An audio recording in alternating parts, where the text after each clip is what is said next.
কেউ পিয়ার বুঝুক আর না বুঝুক, সংস্কার অবশ্যই হবে। নাহিদ।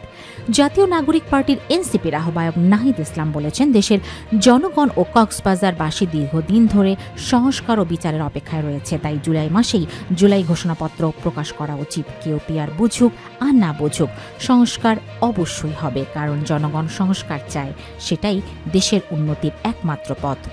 শনিবার ১৯ জুলাই কক্সবাজার দেশ গড়তে জুলাই পদযাত্রা ও সমাবেশে বক্তব্যকালে নাহিদ ইসলাম এসব কথা বলেন।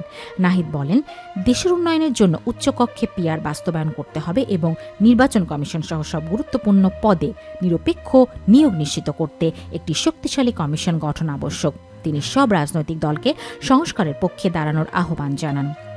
তিনি বলেন, সংস্কার কোনো দলীয় ইস্যু নয়, এটি দেশের কল্যাণে অপরিহার্য। ৩ আগস্ট শহীদ মিনার হবে জাতীয় নাগরিক পার্টির জনসভা।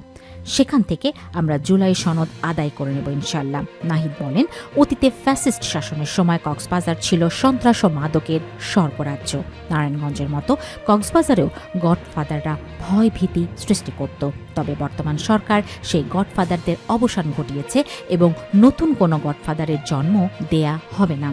কক্সবাজারের মানুষের সংগ্রামকে স্মরণ করে এনসিপির আহ্বায়ক বলেন, জুলাই আন্দোলনে আপনারা লড়াই করেছেন, আপনার সন্তানরা প্রাণ দিয়েছেন, এমনকি ভিনদেশি রোহিঙ্গা যুবক নূর মোস্তফাও জীবন দিয়েছেন। তাকে তালিকাভুক্ত করার দাবি জানাচ্ছি। তিনি বলেন, কক্সবাজার দেশের সম্ভাবনার এক গুরুত্বপূর্ণ কেন্দ্রবিন্দু।